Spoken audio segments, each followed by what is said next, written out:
جو مسلمان نہیں، شیعہ تو چھوڑے مسلمان ہی نہیں، وہ آپ کا قرآن پڑھے تو قرآن میں سورہ کون سا ہے؟ چینٹی والا سورہ، مکڑی والا سورہ، توجہ ہے کہ نہیں ہے، عورتوں والا سورہ، یہ سارے. اچھا اب جناب نوح کے قصے، اب نبیوں کے قصے پڑھنے شروع کر دو کہ اللہ کہہ رہا ہے کاٹ اسے، پھٹے بنا، کشتی بنا. اب وہ کشتی بنا رہے تھے، امت چیزے پہ آئی ہوئی تھی. چیزہ سمجھتے ہو جی؟ نہیں جڑا پتہ سمجھتے ہو وہ بول پوے، کوئی میں کسن نہیں دستا جی، مطلب مذاق اڑانا. تو نوح کا بھی مذاق، نبی کا مذاق، کشتی جو بنا رہے تھے. نبی اللہ کیا کر رہے ہیں؟ انہوں نے کہا کشتی بنا رہے ہیں. اچھا کیوں؟ کہا طوفان آنے والا ہے. وہ مانتا ہی کوئی نہیں تھا. کہا کیوں طوفان کی طرح؟ کہا جو بیٹھے گا کشتی میں وہ پار ہو جائے گا، جو نہیں بیٹھے گا وہ غرق ہو جائے گا. بندے ہنس کے چلے جاتے، لو جی کشتی چ بہے گا تو پار، جڑا نہیں بہے گا غرق. انہاں پانی کتھوں آنا سمیت بیوی. آخر وہ پانی طوفان آ ہی گیا تھا. اور جیسے ہی طوفان آیا تو نبی نے بلانا شروع کر دی، اور سارے چھوڑ گئے، سگا بیٹا بھی چڑھا گیا. اچھا آپ کو پتہ ہے درخت زیادہ اونچا ہوتا ہے نا کھجور کا، لیکن اس کا بیٹا پہاڑ پہ چڑھا تھا، درخت پہ نہیں چڑھا. نبی کو چھوڑ کے پہاڑ پہ چڑھ گیا، درخت پہ نہیں چڑھا. آپ پریشان ہو گئے. میں نے کہا یا اللہ درخت پہ بھی چڑھا دیتا تو اونچا ہی تھا نا، یہ پہاڑ پہ کیوں چڑھا ہے؟ عجب نہیں، اللہ کی آواز ہے، میں قانون لکھنے لگا ہوں. گستاخ رسول کی نشانی قرآن سے پکڑ لینا کہ جب نبی کو چھوڑے گا پہاڑ پہ چڑھے گا. بندہ تلیوں اتے آ رہا ہے، پچھوں جا رہا ہے، وہ کوئی نہیں کہہ رہے، سارے انہوں بھیرے میں بولے میں کوئی بھی نہیں سن رہا. ایک ہی مزدار گال، ٹھیک ہے کہ نہیں؟ اچھا نوح نے 200 سال کشتی بنائی.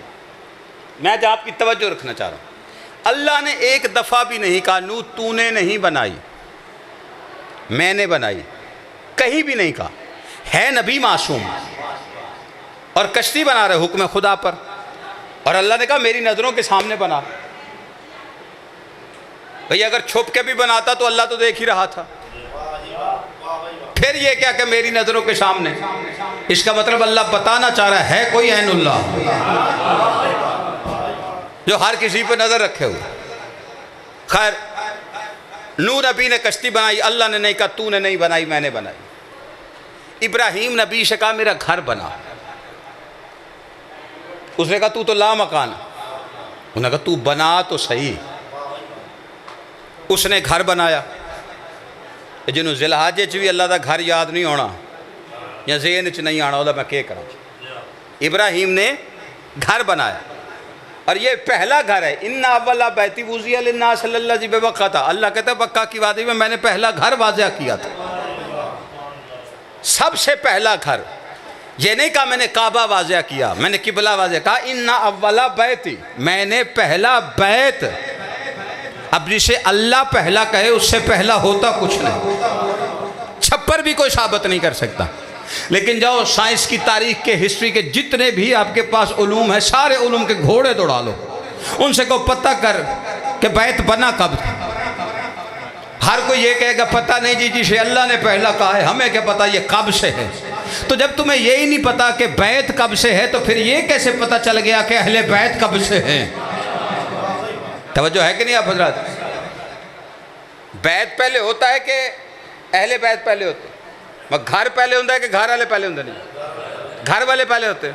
تو جب بیت کا ہی پتہ نہیں تو تجھے کیسے پتہ چل گیا؟ اور یہ بیت کی کہانی بھی بڑی عجیب ہے. آج اس دفعہ تو حج انہوں نے خود ہی کیا نا جی، ورنہ ساری دنیا کرتی ہے. 8 ذی الحج کو غلاف کعبہ تبدیل ہوتا ہے، کروڑوں روپیہ لگتا ہے اس کے اوپر، ڈالر کروڑوں ڈالر لگتے ہیں. سونے سے آیتیں لکھی جاتی ہیں، سونے کی تاروں سے. توجہ ہے کہ نہیں آپ حضرات؟ اب وہ ساری چیزیں ہو گئیں. یہ 4 یا 5 دن رہ گئے، چاند محرم کا طلوع ہونے والا ہے. پچھلی 10 ذی الحج، یعنی یہ جو 10 ذی الحج گزری ہے، اس 10 ذی الحج کو آؤ بسم اللہ مل کے باواز بلند صلوات پڑھو. بسم اللہ. خیر ہے تھوڑی تھوڑی میں داد دیں آئے جو یہ تو کوئی نہیں دیں، تھوڑے علاقے دیں، ہاں تھوڑے علاقے تو تمہیں دین، میں تو کوئی نہیں دیں. ٹھیک ہے کہ نہیں؟ اب میرے نال رلے آج ذرا 10 ذی-الحج کو شبی کا طواف کرتے ہیں. یہ کعبہ جو ہے یہ شبی ہے، شبی ہے بیت معمور کی، وہ شبی ہے ذرہ کی، وہ شبی ہے عرش کی. شبی کا طواف کرتے کرتے 10 محرم کو پوچھتے ہیں شبی کتنے لکھی ہوئی. میں پریشان تو نہیں کیتا تو نے. اچھا جس شبی کا طواف کرتے ہیں نا، طواف کر کے آتے سب سے پہلے، ابھی 2 4 5 دن کے بعد 1450 سال ہو گئے، ہر پڑھے لکھے ہر ان پڑھ کے منہ میں ایک سوال ہوتا ہے، کالے کپڑے کیوں پاندے ہو؟ ایک کالے کپڑے کیوں پاندے ہو؟ ایک بندہ کہتا ہے یہ جہنمیاں دا لباس ہے. میں کہ تواڈے گھر جہنم جو واپس کون آیا سی؟ یہ دسن واسطے کہ وہ اتنے کالے کپڑے پائے نے لوگ. کہا نہیں، فرعونیوں کا لباس ہے. پھر فرعون پہ آ گئے. میں کہا ہم تو پھر 2 مہینے 8 دن پہنتے ہیں، جسے سجدہ کرتے ہو 12 مہینے پہن کے بیٹھا ہوتا ہے. نہیں توجہ فرمائی آپ نے. 12 مہینے کالے کپڑے پہن کے. اچھا سارا سال صرف ہم ہی کالے کپڑے نہیں پہنتے، ساری دنیا پہنتی، فیشن کے طور پہ پہن لیتی ہے، ویسے پہن لیتی ہے، ہر بندے نے پہنا ہوتا ہے. کسی نے نہیں پوچھا کبھی تک کہ تو نے یہ کالے کپڑے کیوں پہنے.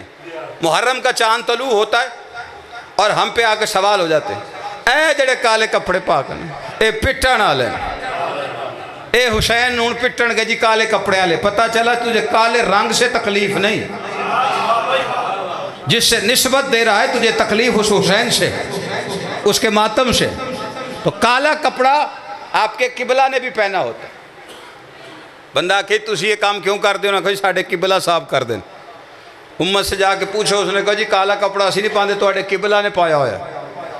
سعودی عرب جدھر طواف کر کے تسی گناہ معاف کرواندے ہو نا، کالے رنگ کے گرد گھومتے ہیں اور کہتے ہیں گناہ معاف ہو گئے، اسی پا لیے آندھن جہنم چو آ گئے. توجہ ہے کہ نہیں آپ حضرات؟ آپ کو پتہ ہے کہ کعبے کا غلاف کالا ہے، سفید بھی نہیں، سبز بھی نہیں. بھائی گنبد سبز ہے تو ایدہ کپڑا بھی سبز کر لوں، کسے ڈکنا ہے؟ کسے پوچھنا ہے بھئی کعبے ہرے رنگ دے کپڑے کیوں پائے ہوئے؟ کیوں جی روحانی صاحب تسی آخر داد دے رہے ہیں، تسی بینر پڑھنا ٹھہر رہے ہیں. بھئی کدی کوئی روک سکتے جی کہ کعبے نے سبز رنگ کا غلاف کیوں پہنا ہے؟ کہیں قرآن میں کوئی ہے کہ نہیں پہنانا؟ تو یہ کالا ہی کیوں پہنا ہے؟ تو پتہ کرنا پڑے گا کہ اس نے کالا پہنا کیوں ہے.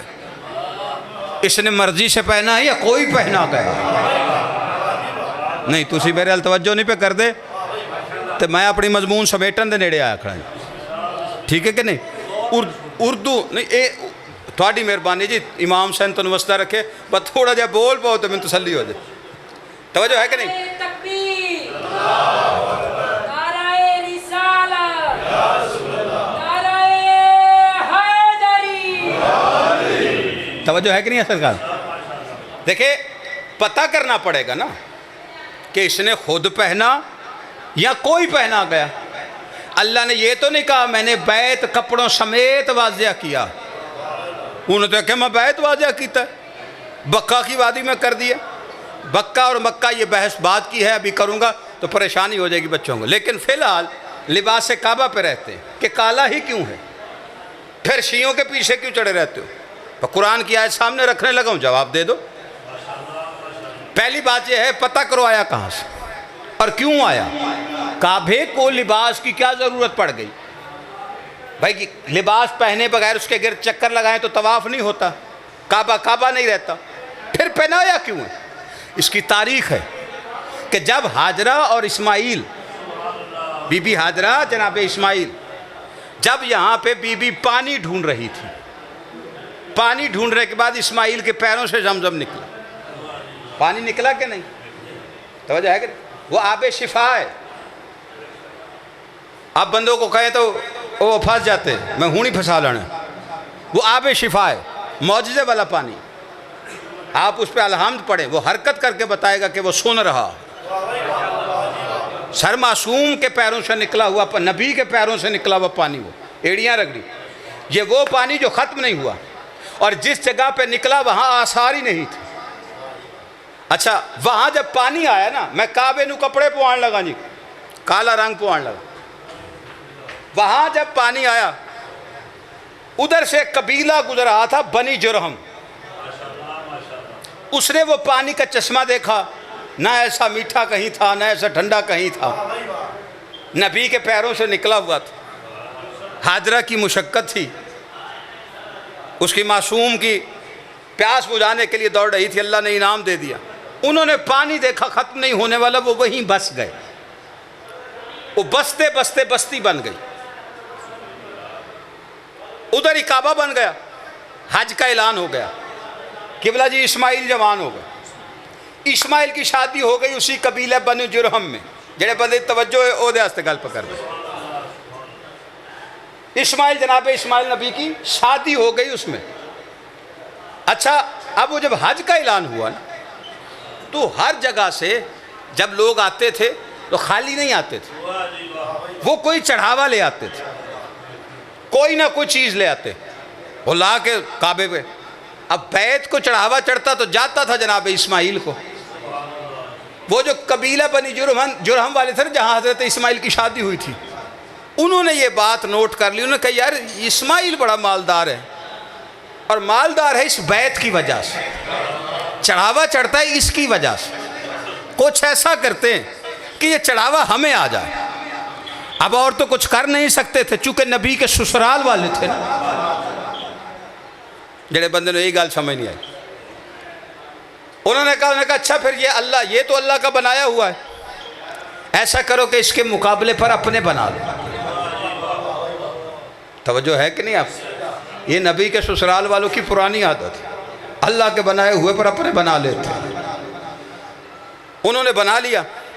اچھا بیت اس کے علاوہ اور 2-3 بیت بن گئے۔ اب جو آئے بندہ، اس وقت یہ تھوڑی تھا کہ ہر بندہ ہر سال جا رہا ہے، پرانا ویلا وہ تو جانا ہی اوکھا سی، وہ جو آگے پوچھے بیت کا وہ کہیں جی اے جو بنایا ہوا تھا نا، وہ کہیں جی اے وہ بندے سارے چڑھاوا ادھر چڑھا دے۔ اچھا یہ سارا سلسلہ چلتا رہا۔ ایک دن بی بی حاجرہ پریشان ہو گئی، اللہ نے جبرائیل کو بھیج کے پوچھا، اس سے پوچھ حاجرہ سے کیوں پریشان ہے؟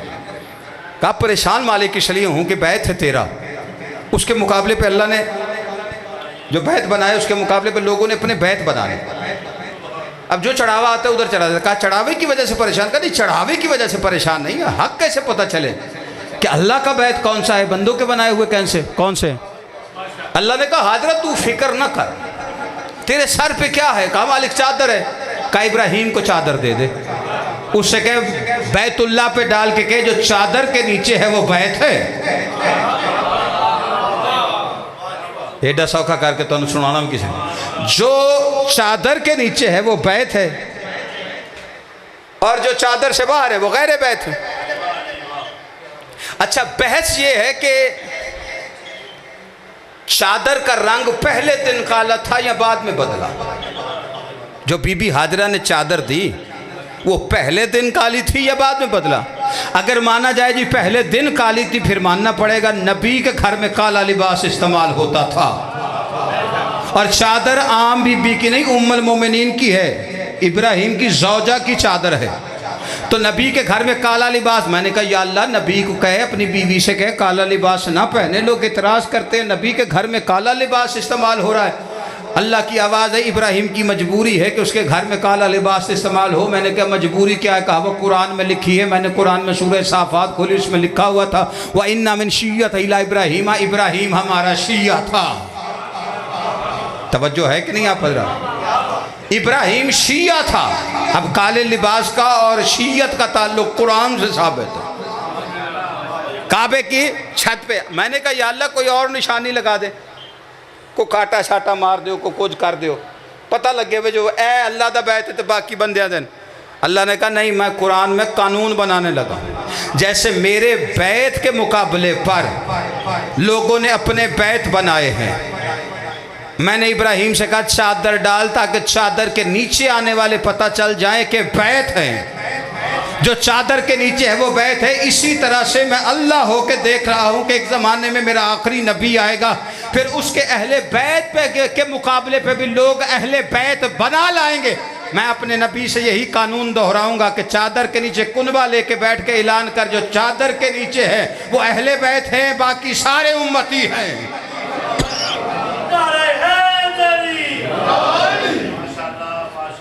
توجہ ہے کہ نہیں آپ حضرات؟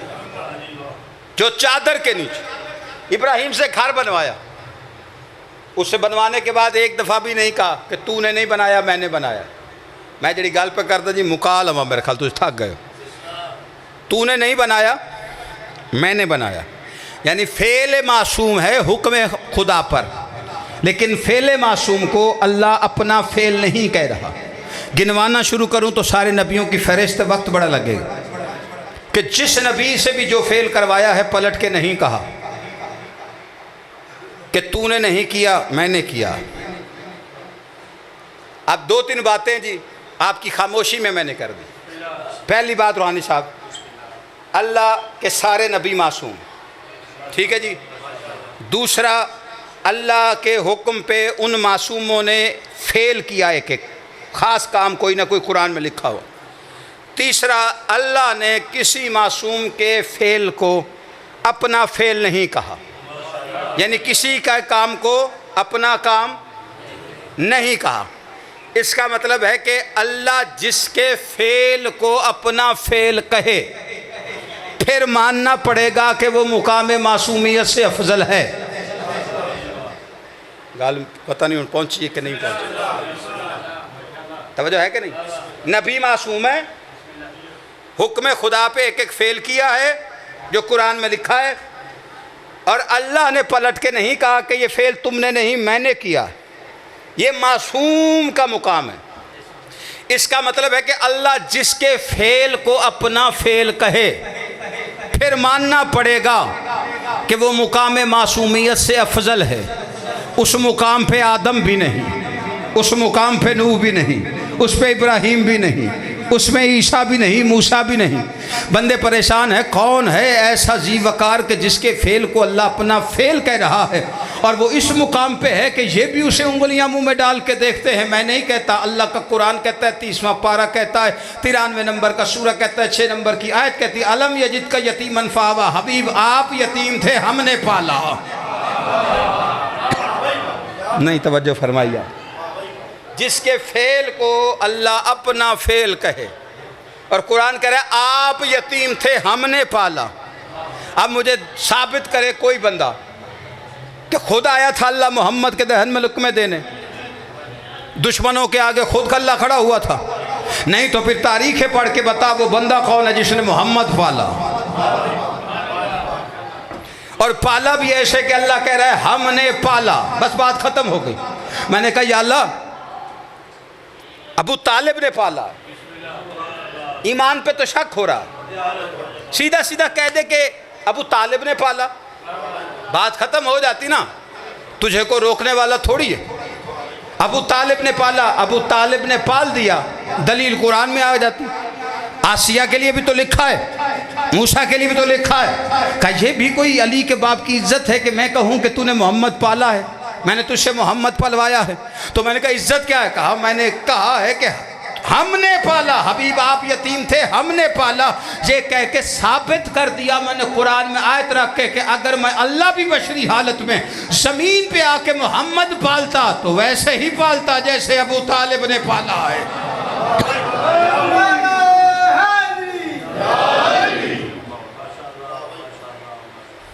بس محمد پالنے کا جرم یہ ہوا کہ ابو طالب کی اولاد کربلا کے شہرہ میں آ جائیے کہ دو جملے مجھے مصائب کے کہنے تاکہ مصائب کی بے ادبی نہ ہو جائے۔ مولا آپ کے رزق کی عزت بخت میں اضافہ فرمائے، بھائی کاظم کے رزق کی عزت بخت میں۔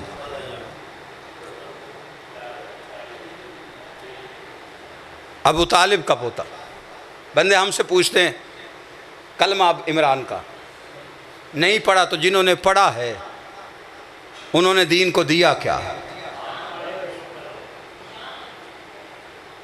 جس نے نہیں پڑھا اس نے دین کے لیے کیا کیا ہے؟ جنہوں نے پڑھا تھا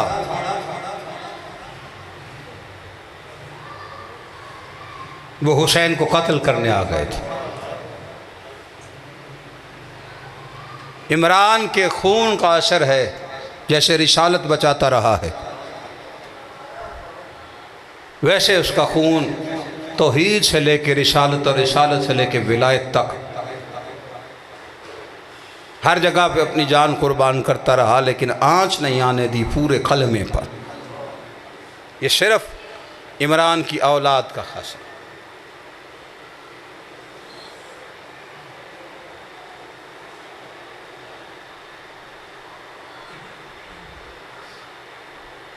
اور صرف ایسا نہیں کہ حسین کے قرب میں سے ہر کسی نے اپنے اپنے حصے کی قربانی دی۔ جس نے سب سے پہلی قربانی دی ہے وہ ام البنین کی بیٹی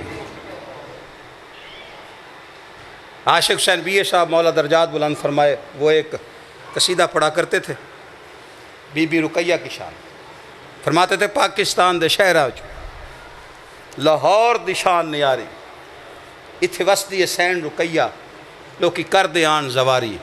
اگلا شیر نہیں، نستر ہے جو تیر پہ لگتا ہے۔ وہ فرماتے تھے سب تو پہلا اے اجڑیے ویراں تو اولے روندی رہی۔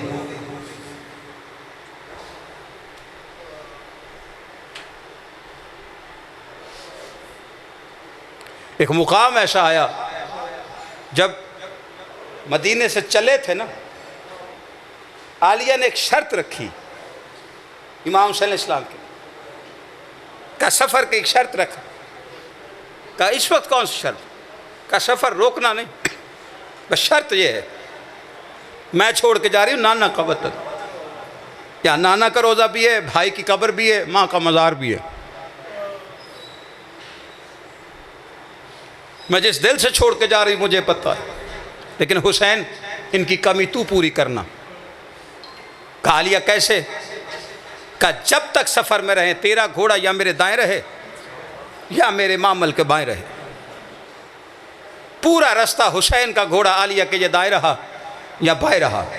حسن کی یاد آتی تھی تو حسین کو دیکھتی، نانا یاد آتا تو حسین کو دیکھتی، اماں یاد آتی تو شبیر کا چہرہ دیکھتی۔ ایک مقام ایسا آیا کہ دونوں طرف دیکھا تو شبیر کی سواری نہیں تھی۔ اماں فضا عباس سے کہے مامل رک گئے، بس اتنی آواز کا آنا تھا، مامل رک گئے۔ علمو والا بی بی کے مامل کے قریب آیا، بی بی خیریت تو ہے؟ کہا جب سے دیکھ رہی ہوں دائیں بائیں حسین کی سواری نہیں، دیکھ کہیں پیچھے تو نہیں رہ گئے۔ مامل رکے، عباس گھوڑے کی زین پہ تھا، پیچھے بھگایا 1 میل کے قریب گھوڑا، جب پہنچا نا سامنے دیکھا شبیر کی سواری لگا میں ہاتھوں سے چھوٹی، پیر رکابوں سے باہر تھے، اپنا ماتھا گھوڑے کی گردن پہ، شبیر زاروں قطار رو رہا تھا۔ عباس نے یہ منظر دیکھا، جیسے ہی ام البنین کا لال قریب آیا ہے نا، زین سے اترا نہیں، اپنے آپ کو گرا دیا حسین کے قدموں پر، پیروں پہ ماتھا رکھ کے کہتا ہے میں جو کہتا تھا مجھے تلوار اٹھانے دے، اب چھپ چھپ کے کیوں روتا ہے؟ اب نانا کو یاد کر کے، وطن کو یاد کر کے، کہا نہیں وطن کی یاد نہیں۔ کہا پھر کیوں رو رہا ہے؟ کہا منظر کچھ ایسا دیکھا ہے۔ کہا مولا کیا دیکھا ہے؟ عباس وعدہ کر تو جنگ کی ضد نہیں کرے گا۔ اب جسے رونا ہے نا، بلند آواز سے آنکھوں میں بھی آنسو آئے۔ عباس باب الحوائج ہے، لیکن عباس بادشاہ کا ضبط جس نے دیکھنا ہے، جب کہا نا تو جنگ نہیں کرے گا وعدہ کر، ہاتھوں کو مال کے کہتا ہے اگر میری قسمت میں ایسے ہی مرنا لکھا ہے نا تو جا شبیر وعدہ ہو گیا بادشاہ، عباس تیرا اطاعت گزار۔ کہا عباس ایک منظر دکھاؤں؟ ہمارا کون سا؟ بس ایسے ہی ہاتھ پہ رہے، عباس کے چہرے کا رنگ بدلنا شروع۔ شبیر کی آواز عباس کیا نظر آیا؟ کہتا بولا ایک قیدی ہے، دارالعمارہ کا چھت ہے، قیدی کے ہاتھ پیچھے بدے ہوئے، دیوار پہ سارے جلاد کے ہاتھ میں تلوار ہے، رو کے حسین کہتا اور کوئی نہیں یہ میرا مسلم ہے۔ بس اتنا کہنا تھا. عباس نے جو انگڑائی لی ہے نا، اب عقبہ کے بٹن ٹوٹے ہیں، مولا جس موجے سے منظر دکھایا اسی سے بھیج دے. کہا تو نے وعدہ کیا تھا جنگ نہیں کرے گا. نہیں جنگ نہیں کروں گا، لیکن دارالعمارہ کی چھت اتنی اونچی ہے، اس کا سر کٹے گا تو جھولی میں لوں گا. کہا لاوارث نہ سمجھ اسے، اب ذرا نیچے دیکھ. عباس نے نیچے دیکھا، کیا نظر آیا؟ کہا مولا ایک ضعیفہ جس کا پہلو پہ ہاتھ ہے، اور رو کے کہہ رہی میرے حسین کا سفیر. کہا اور کوئی نہیں، میری ماں فاطمہ زہرا. وما علیہ الا البلاغ.